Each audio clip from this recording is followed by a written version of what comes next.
Te saludo y te ofrezco la bienvenida a este espacio, el mismo que aspira a tener en ti la ortografía al día. Recuerda que este es uno de 10 programas que ofrece de manera breve y profunda algunos aspectos medulares de esa parte de la gramática que fija el uso correcto de las letras y de los signos gráficos en la escritura. Acompáñame hasta el final. El encuentro de hoy tiene un tema que te puede interesar.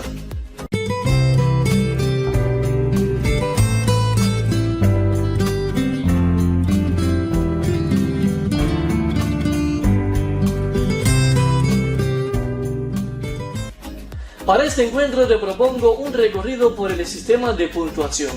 Así como las señales de tránsito previenen accidentes en la vía, bueno, pues los signos evitan malas interpretaciones en un texto. Así que te propongo ponerle punto final a esos problemas que puedas tener con el uso de los signos de puntuación.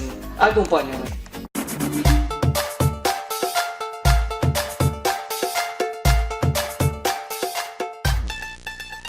El vocablo sistema ya no debe ser nuevo para ti. De todos modos, recuerda que un sistema está conformado por una serie de elementos concatenados para el logro de un objetivo. La omisión o mala colocación de un signo de puntuación puede arrastrar un error hasta el final de un texto. ¿Alguna vez te enviaron un mensaje que no entendiste? Los signos de puntuación nos ayudan a leer y escribir mejor. Mira.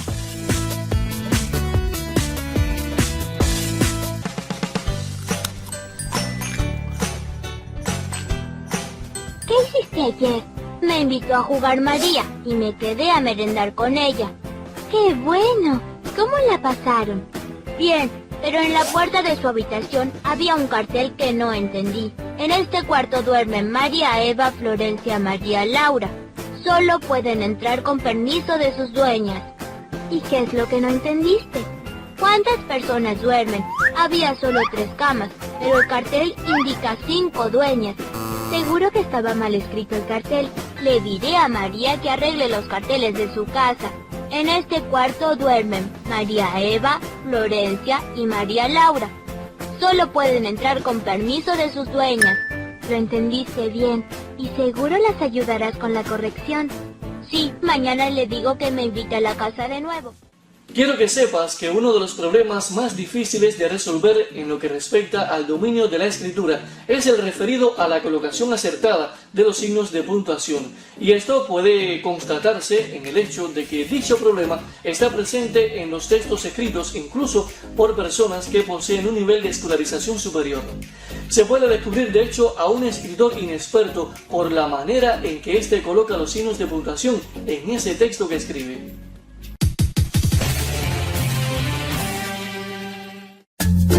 Para los signos de puntuación hay clasificaciones, de ahí su carácter sistémico, pues está bien organizado. Existen signos para indicar pausas, como la coma, ahí ves el signo gráfico, el punto, los puntos suspensivos, el punto y coma, y los 2 puntos. También existen signos de entonación, como los de interrogación, ahí los ves, de inicio y cierre, y los signos de exclamación, como los puedes apreciar en pantalla. Existen además los signos auxiliares de la escritura, como los paréntesis curvos, ahí los estás viendo, que son los más usados, los paréntesis rectos o corchetes, como los puedes apreciar, las comillas dobles latinas, también conocidas como españolas, las comillas sencillas o simples, el apóstrofo, la raya, el guión, el asterisco, la diéresis o crema, la línea de subrayar y la diagonal o barra. Existen otros. En esta clasificación hay más, pero esos son los fundamentales. Puedes ahondar en ellos después.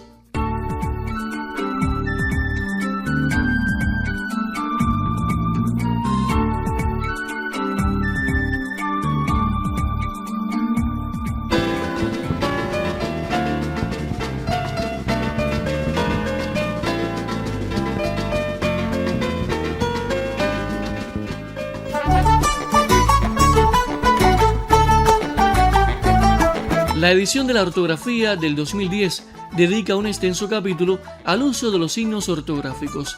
Dentro de estos se encuentran los signos de puntuación.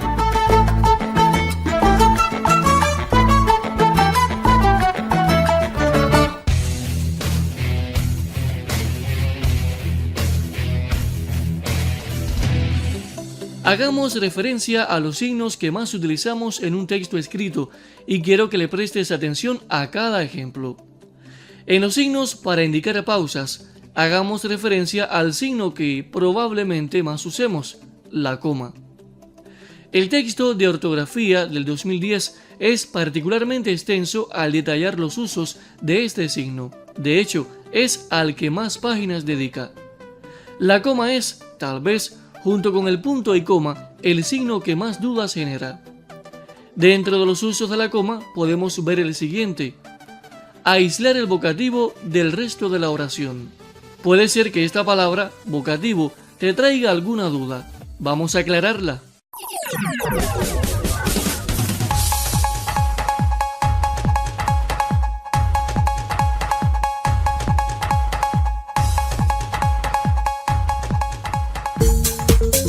El vocativo se emplea para identificar el nombre al que se dirige la persona que habla. Se encuentra en latín, polaco, lituano, asturiano y otras lenguas. El vocativo es un sustantivo o palabra sustantivada, mediante el cual se invoca a la persona o cosa personificada a la que nos dirigimos. El vocativo está presente en los textos que tienen función conativa o apelativa. No solamente puede ser una palabra, sino una expresión con la que se haga referencia al interlocutor, es decir, a la persona a la que se está hablando. Por tanto, la coma se usa para aislar el vocativo del resto de la oración. Mira este ejemplo. Amigo, pronto llegarás a saber quién envió esa carta. En este caso, la palabra amigo tiene función de vocativo porque es a quien se dirige el hablante. Fíjate en la coma que le sigue. Está aislando el vocativo del resto de la oración. Si el vocativo estuviera en el centro, tiene que estar separado por comas, es decir, bien delimitado. Veamos el mismo ejemplo, pero con el vocativo en otro lugar. Pronto llegarás a saber, amigo, quién envió la carta. ¿Te percatas? El vocativo amigo está delimitado por comas para aislarlo. Míralo ahora al final del enunciado. Pronto llegarás a saber quién envió la carta, amigo. Ha cambiado de posición, pero fíjate que la coma aún lo está separando. Te decía que el vocativo no solo puede ser una palabra, sino una expresión con la que se haga referencia al interlocutor. Mira este ejemplo. Chica de los ojos tristes, ¿por qué estás así? No es a cualquiera chica a la que se refiere, es a esa, y se ignora por qué no se dice su nombre. Con esa expresión se hace referencia a ella. También puede cambiar de posición. ¿Por qué estás así, chica de los ojos tristes? Ha cambiado la posición del vocativo y hasta la colocación de los signos de interrogación. Más adelante haré referencia a los usos de este signo. Por tanto, aprende que una de las funciones de la coma es la de aislar el vocativo. Con esto aparecen muchas dificultades, incluso en la prensa escrita. Un vocativo que no esté delimitado por comas puede traer confusión. Mira este ejemplo. Pronto tendrás tu libro, hermano. Aquí parece que el libro es hermano de alguien, cuando no es lo que se ha querido decir. Mira entonces cuán diferente, delimitado por la coma. Pronto tendrás tu libro, hermano. Ahora sí, se está haciendo referencia a alguien. Se está invocando a una persona considerada como hermano, que puede serlo o no sanguíneamente.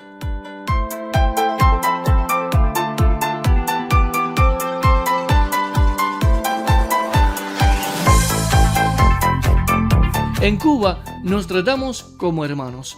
En el lenguaje coloquial usamos hasta anglicismos, esto es, palabras del idioma inglés. Así empleamos la palabra brother, que es hermano en inglés. Mira qué distinto el ejemplo. Pronto tendrás tu libro, brother. Esto, entre amigos, en un contexto determinado puede ser, pero no en un texto escrito. Así que ya sabes el primer uso de la coma. Vamos con otro. Para separar los miembros de una enumeración, menos los que están precedidos por alguna de las conjunciones i, e, ni, o, u. Mira el ejemplo siguiente. Examinará matemática, inglés, historia, geografía y física. Delante de la conjunción copulativa y no se escribe coma en este caso. Esta norma se ha visto además como elementos análogos que integran una misma serie. En este caso, la coma vale hasta para no tener que redundar o repetir la forma verbal examinará. ¿Te imaginas que en cada coma esté la palabra examinará? Por eso existe también la coma. Vamos ahora con otro uso. Separar miembros gramaticalmente equivalentes dentro de un mismo enunciado, excepto si van precedidos por las conjunciones i, e, ni, o, u. Sin embargo, se coloca una coma delante de la conjunción cuando la secuencia que encabeza expresa un contenido distinto al elemento o elementos anteriores. Mira los ejemplos siguientes. ¿Te fijas? Antes de la conjunción copulativa y no hay coma. Todos los elementos están relacionados. Aprecia ahora este otro ejemplo. Pintaron las paredes de la habitación, cambiaron la disposición de los muebles y quedaron encantados. Aquí la coma sí se coloca delante de la conjunción, porque este último elemento es una idea distinta a la que se viene emitiendo. Otro uso de la coma es el siguiente. Señalar que se ha omitido el verbo porque ha sido anteriormente mencionado o se sobreentiende. Mira este caso. Julia prefiere geografía, Mariano, español. Sin duda alguna, Mariano sabe lo que hace, Julia también. La coma situada después de Mariano es colocada para no tener que escribir la forma verbal prefiere. Sería redundante escribir o decir prefiere dos veces. La coma nos ayuda a evitar la redundancia. No lo olvides. Los enunciados que aclaran o amplían lo dicho en una oración se escriben entre comas. Por ejemplo, tomemos estas expresiones. Juan, su compañero de aula, la ayudará. El texto pudiera decir Juan la ayudará, pero en este caso se desea aclarar que no es cualquier Juan, y la coma sirve en este caso para explicar o especificar que es su compañero de aula, y esta expresión va entre comas. Presta atención a esta norma.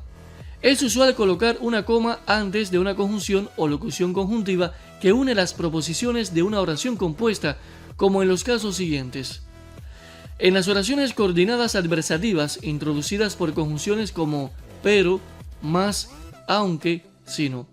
Mira el ejemplo. Puedes buscar todo lo que quieras, pero organiza lo que riegues. Para separar la oración adversativa, usa siempre la coma. Delante de las oraciones consecutivas introducidas por con que, así que, de manera que, observa el ejemplo. Tú dijiste que lo habías entendido todo, así que prepárate para responder las preguntas. Delante de oraciones causales lógicas y explicativas, este puede ser un ejemplo. Están ahí, pues la luz está encendida. Otra norma. Se colocan comas al emplear frases como esto es decir, o sea, en fin, por último, por consiguiente, por tanto, en cambio, en primer lugar. También formas adverbiales como generalmente, posiblemente, efectivamente, finalmente, en definitiva, por regla general, quizás. Mira este ejemplo. Por consiguiente, hay que lograr que estudies mucho. Si estas expresiones van al inicio de la oración, se separan del resto por una coma, pero si van en el medio de la oración, se escriben entre comas, al igual que el vocativo. Mira este ejemplo. Esas dos palabras son sinónimas, es decir, significan lo mismo.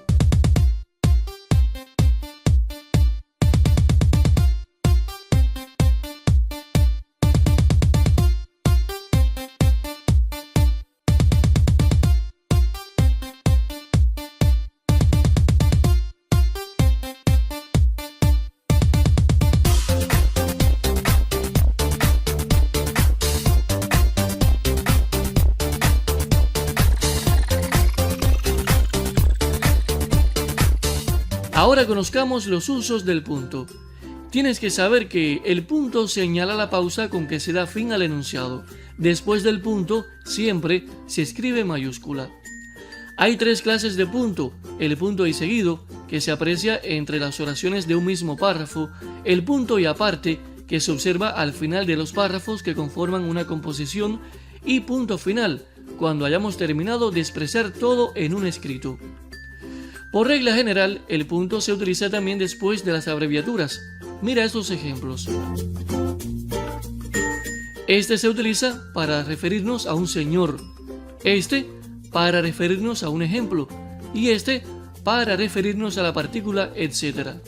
No obstante, existen numerosas excepciones. Por ejemplo, los símbolos de los elementos químicos y de las unidades de peso y de medida se escriben sin punto, como observas en los casos que siguen. Tampoco llevan este signo los puntos cardinales. Bueno es que sepas que en un texto no se deben usar abreviaturas, a menos que estén bien justificadas. Cuando se combina el punto con los paréntesis o las comillas, se coloca el punto siempre detrás de estos signos. Como ejemplo, ves el siguiente. Ya escribimos estas palabras martianas. Honrar, honra. Mira el punto donde está, después de las comillas de cierre. Siempre debe ser así. El punto es el último signo que se coloca.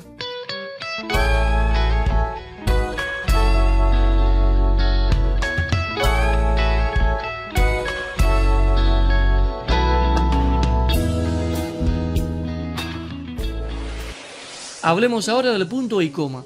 Estos indican una pausa superior a la marcada por la coma e inferior a la señalada por el punto. Bueno es que sepas que el punto y coma se utiliza para separar los elementos de una enumeración cuando se trata de expresiones complejas que incluyen comas en su redacción. Mira el ejemplo.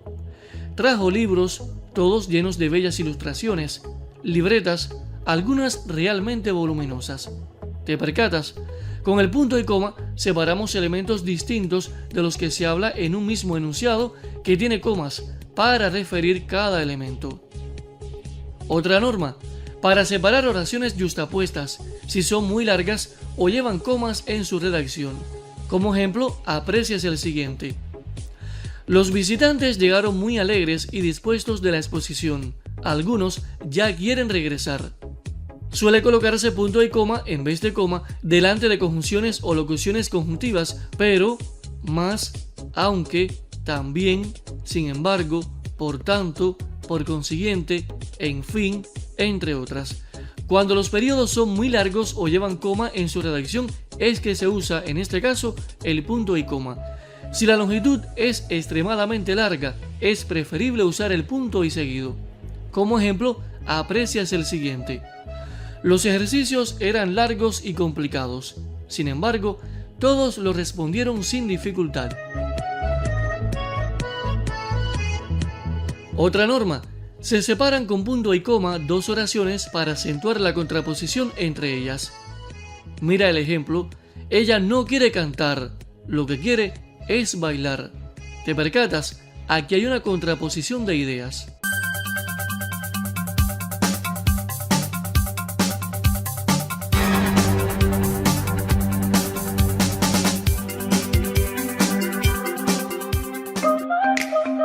Hablemos ahora de los dos puntos, esos que se colocan uno encima del otro. Los dos puntos detienen el discurso, es decir, lo que se habla, para llamar la atención sobre lo que sigue. Se emplean después de enunciar una enumeración. Ejemplo, visitaremos las siguientes provincias: La Habana, Cienfuegos, Matanzas y Santiago de Cuba. ¿Lo aprecias?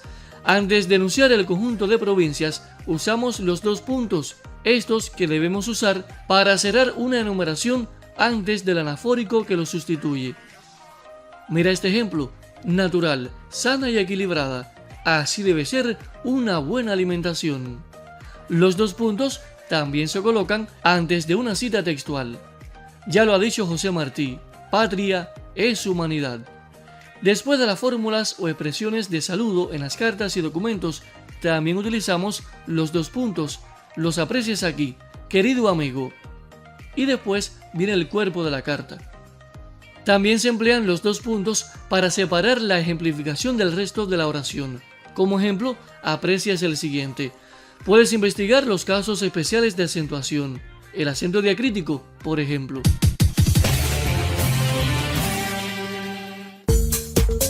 Hablemos ahora de los puntos suspensivos, los que suponen una interrupción de la oración o un final impreciso. Bueno es que sepas que los puntos suspensivos se utilizan al final de enumeraciones complejas, con el mismo valor que la palabra etc. Mira este ejemplo: lee lo que más te guste, periódicos, revistas, libros. los puntos suspensivos nos evitan decir más objetos en este caso. También se utilizan cuando se quiere expresar que antes de lo que va a seguir ha habido un momento de duda, temor o vacilación. Por ejemplo aquí, tal vez, no sé, tengo que pensarlo más. Para dejar un enunciado incompleto y en suspenso, por ejemplo aquí, yo se lo contaría, pero... ¿Lo ves? Se ha dejado inconcluso. A este fenómeno de dejar las ideas inconclusas se le llama en la literatura reticencia. Fija bien la escritura de esta palabra, reticencia. Una persona reticente es esa que deja muchas ideas inconclusas, creyendo quizás que los demás saben o deben inferir lo que quiere decir. Cuando se reproduce una cita textual, sentencia o refrán, omitiendo una parte que supuestamente es conocida por el interlocutor. Por ejemplo, aprecias esta expresión, camarón que se duerme. Yo pienso que tú sepas cómo termina este refrán, ¿verdad? Pues bien, ya has conocido usos de los signos utilizados para indicar pausas, como la coma, el punto, los puntos suspensivos, el punto y coma y los dos puntos. Últimamente, la coma, por ejemplo, que es de los más usados en el lenguaje escrito, ha sido ignorado un poco en las redes sociales. No lo digo yo. Mira el siguiente animado. A ver, señor... coma. ¿Qué es lo que usted sabe hacer? Mire usted, yo soy especialista en puntuación. Yo separo las palabras para darle sentido a las frases y pausas a la entonación, ¿sabe? Otro que viene con titulito. Mire, aquí sus estudios rimbombantes son inútiles. Aquí usted o sirve o no sirve. Usted sabe hacer el trabajo de numeral, el trabajo de hashtag. Hashtag, ¿no? Ajá, usted sabe hacer el trabajo de arroba. No me ha entendido bien. Le digo que yo soy un signo de puntuación. Yo soy mucho más importante que numeral y que arrobas. Y eso es ahora porque están pegados, pero ¿cuándo en la vida? Ajá. Pues aquí solo tenemos trabajo para hashtag y para arroba. Trabajo para coma no hay. Así que, sintiéndolo mucho, siguiente. No, señor, por favor, usted no me ha entendido. Tengo 9 hijos. Mi mujer me dijo que sin trabajo no volviera a la casa. Es que si usted no me da el empleo, salgo de aquí directo a tirarme de un puente. Pues le recomiendo el puente de San Carlos, que como está más alto, así usted se asegura no vaya a quedar en coma. Siguiente. Era yo el que se paraba dándole sentido a tu oración, el que bien pausaba para hacer más clara la entonación, pero ya cambió. El mundo ya no tiene tiempo para mí esta juventud. Oye, pero, Cristo bendito, ¿se puede saber qué pretendes? Ni intenten detenerme. Este mundo de 140 caracteres no es para mí, me voy a tirar. ¿Estás loco? Si paréntesis y yo estamos buscando una coma para un trabajo. No me digas, ¿en serio? ¡Ah! Gracias al cielo. Te advierto que no es un trabajo de puntuación, pero por lo menos nos da para comer. Mire, no me importa. Estoy dispuesto a hacer ya lo que sea. ¿Cuándo empezamos? ¿De una vez? Bueno, peor es nada. Hay que comer.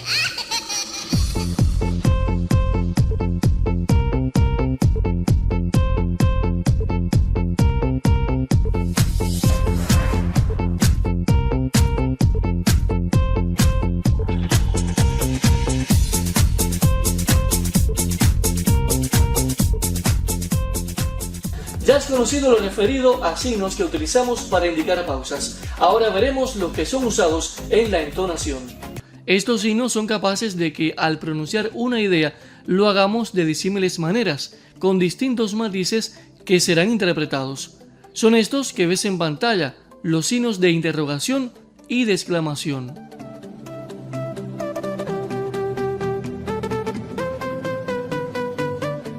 Las normas para la utilización de estos signos son las siguientes. Se emplearán dos, uno para indicar la apertura y otro para indicar el cierre. Estos signos se colocarán al principio y al final del enunciado interrogativo y exclamativo respectivamente. Mira estas frases. ¿Qué hora es? What's the time?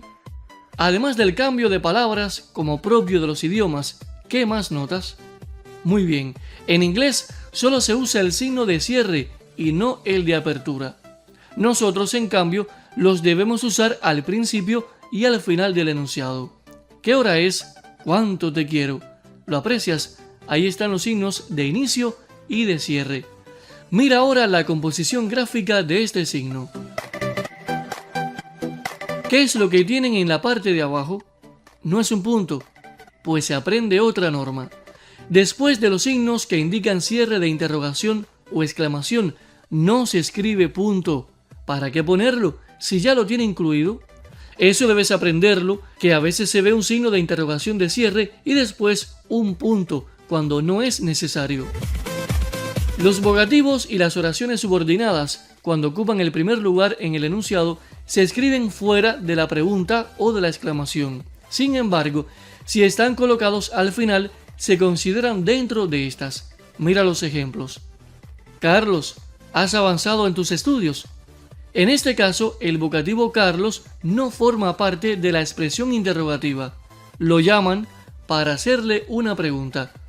Mira este otro ejemplo. ¿Has avanzado en tus estudios, Carlos? Fíjate además que la coma se emplea para aislar el vocativo del resto de la oración. Cuando se escriben varias preguntas o exclamaciones seguidas y estas son breves, se puede optar por considerarlas oraciones independientes con sus correspondientes signos de apertura y cierre y con mayúscula al comienzo de cada una. Mira este ejemplo que seguramente te va a encantar.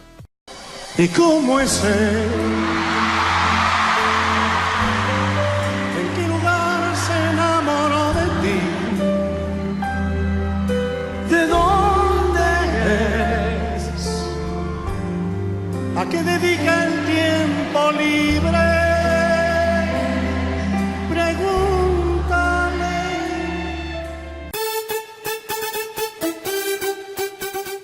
Ya es tiempo para que conozcas los usos que poseen los signos auxiliares de la escritura. Aquí están, presta atención. Comencemos por los paréntesis, que se emplean para encerrar elementos incidentales o aclaratorios que se intercalan en un enunciado.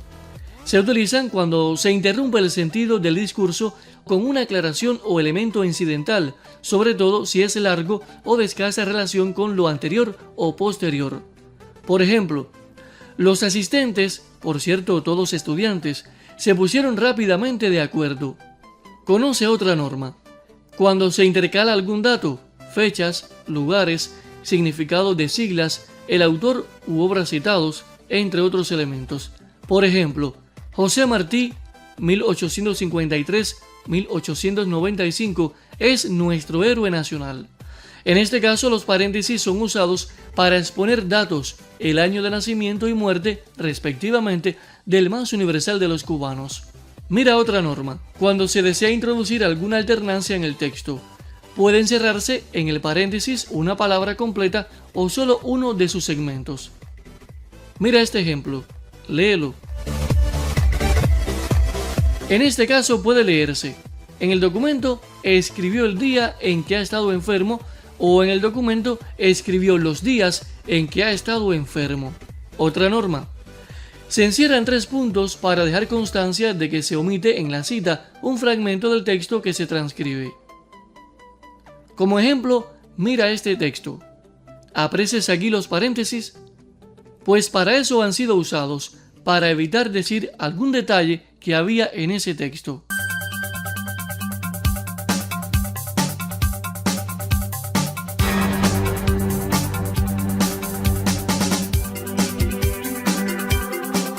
Vamos ahora con los corchetes. Se utilizan de forma parecida a los paréntesis, que incorporan información complementaria o aclaratoria. Se utilizan cuando se introduce alguna aclaración dentro de un texto que ya está encerrado entre paréntesis. También cuando se quiere hacer constar que falta una parte del texto que se transcribe dentro de los corchetes, se escriben 3 puntos. Hablemos ahora de las comillas. Hay distintos tipos de comillas que se emplean indistintamente, pero se alternan cuando deben usarse en un texto ya entrecomillado. Las comillas se emplean para reproducir citas textuales, para no repetir un texto, para indicar que una palabra o expresión es impropia o de otra lengua, o que se usa irónicamente o con un sentido especial. Mira este ejemplo. Sé que adoras leer libros en tu tiempo libre. En este caso, una expresión en sentido irónico, porque es lo que menos desea la persona hacer en su tiempo libre. Otro uso, para citar títulos de artículos, poemas, cuadros, entre otros. Por ejemplo, La higuera, poesía de Juana de Ibarburu, o La Gioconda, conocida además como La Mona Lisa de Leonardo da Vinci.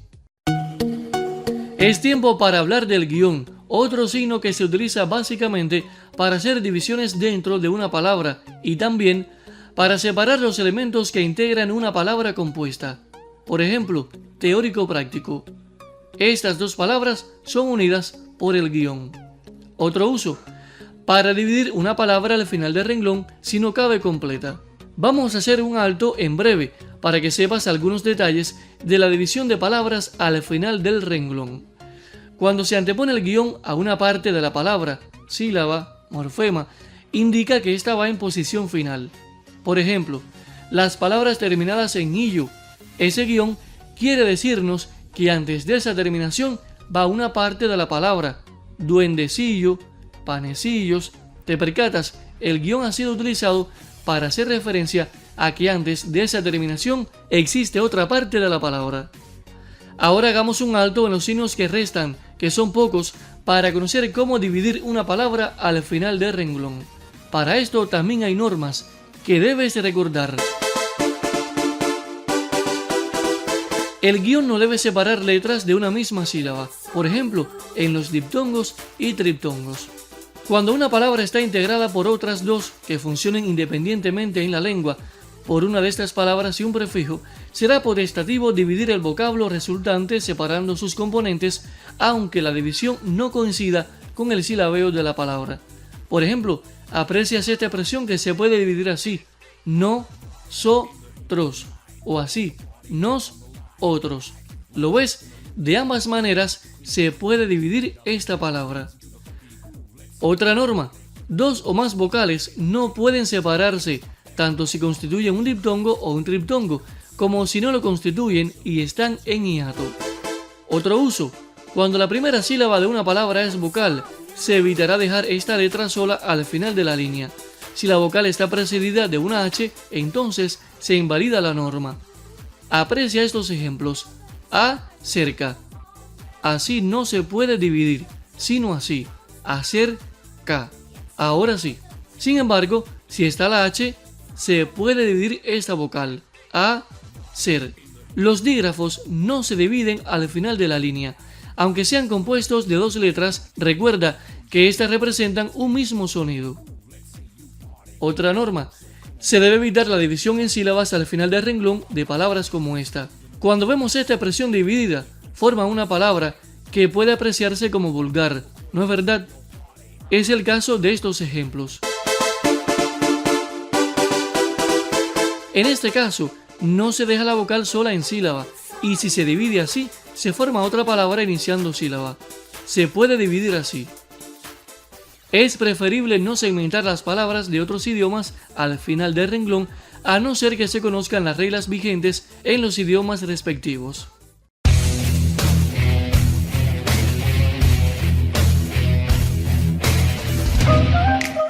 El apóstrofo es un signo de puntuación en forma de coma volada o elevada, o comilla simple de cierre, utilizado en muchas lenguas que utilizan el alfabeto latino, así como en sistemas de romanización de diversas lenguas como el árabe, el hebreo o el chino mandarín. El apóstrofo indica por lo general la elisión, es decir, omisión de una letra. También se utiliza para indicar uno o más fonemas suprimidos por razones métricas, en poesía especialmente, o simulando una pronunciación dialectal. Mira este ejemplo. ¿Y el anillo pa' cuándo? ¿Y el anillo pa' cuándo? ¿Y el anillo pa' cuándo? No lo uses en la redacción de un texto. Un asterisco es un símbolo tipográfico o glifo. Es llamado así por su parecido a una estrella. Tiene su origen en el latín, que se deriva del griego. Significa estrella pequeña. En los textos escritos, el asterisco se emplea para indicar la llamada a una nota de pie de página o para marcar alguna parte del texto. Por ejemplo, mira este caso. ¿Lo ves? Este asterisco indica que hay que mirar aquí abajo este elemento.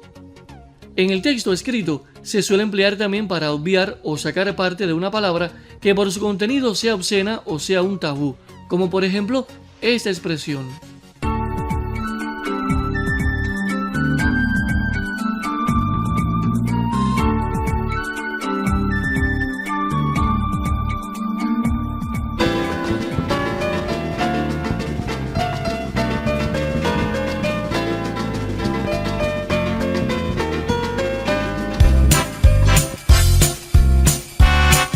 En los teclados de los teléfonos de marcación por tonos, el asterisco, denominado estrella, es una de las dos teclas especiales que se encuentran a ambos lados del cero.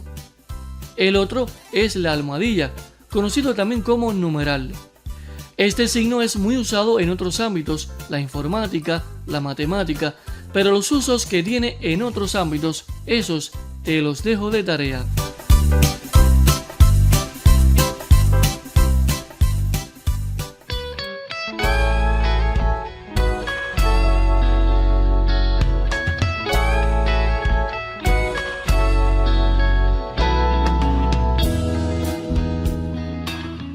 En español se coloca una diéresis sobre la U de las sílabas G y G cuando la vocal U debe pronunciarse, como en ambigüedad y pingüino. En otros idiomas puede estar en otras vocales. En el español solamente lo apreciamos en la U. Este es un uso para la diéresis. La barra, también llamada barra oblicua, barra inclinada, diagonal, pleca, por cierto, no debe confundirse con esta barra vertical. Es un signo de puntuación que consiste en una línea diagonal que se traza de abajo a arriba y de izquierda a derecha. Junto con la arroba, la barra inversa y otros signos, ha presenciado un gran crecimiento de uso debido a su utilización en Internet. Aquí apreciamos sus usos. En ciertas abreviaturas sustituye al punto abreviativo. Por ejemplo, esta expresión significa calle o cuenta.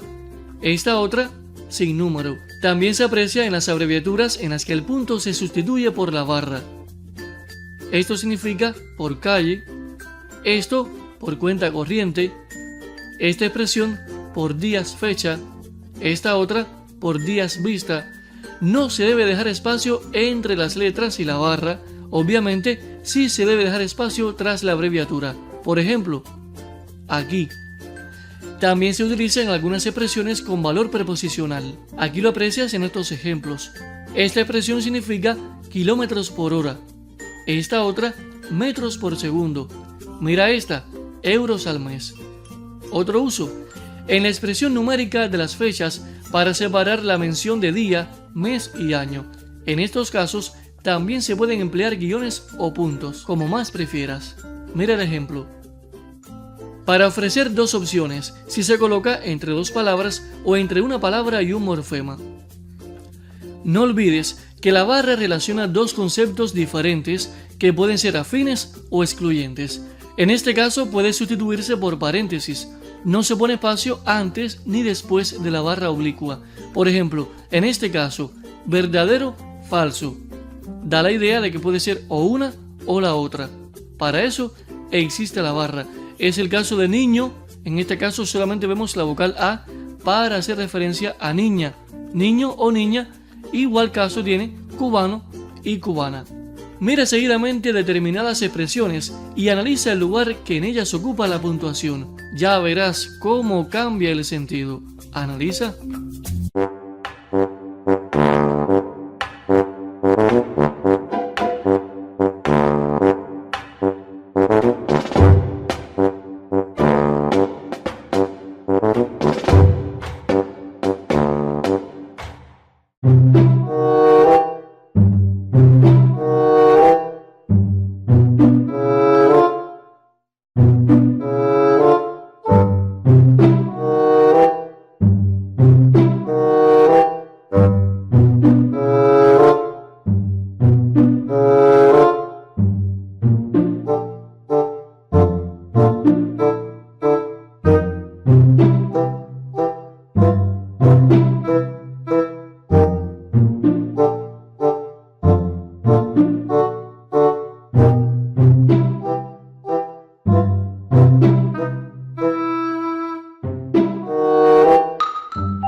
Quiero que sepas que los signos de puntuación delimitan las frases y los párrafos. Además, establecen la jerarquía sintáctica de las proposiciones para conseguir estructurar el texto. Asimismo, ordenan las ideas y las jerarquizan en principales y secundarias. Además, eliminan ambigüedades.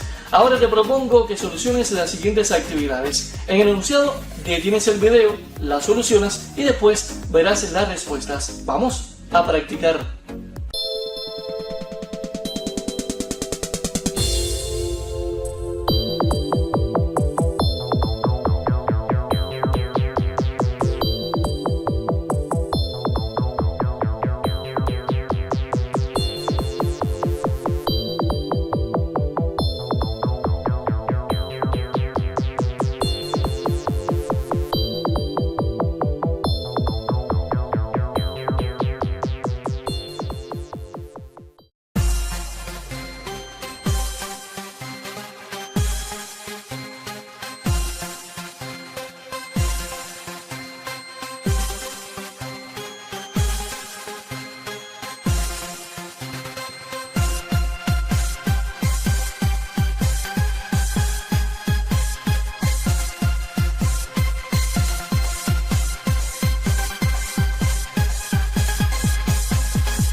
Puede que te sorprendas cuando te diga que no he abordado todo lo concerniente al sistema de puntuación, pero los elementos principales han sido abordados, así que yo te exhorto a que consultes libros relacionados con la temática y así profundices un poco más. Por este encuentro me despido, no sin antes invitarte cordialmente a que sigas visualizando estos programas. Mira que pueden ser una buena vía para lograr en ti la ortografía al día. Nos vemos.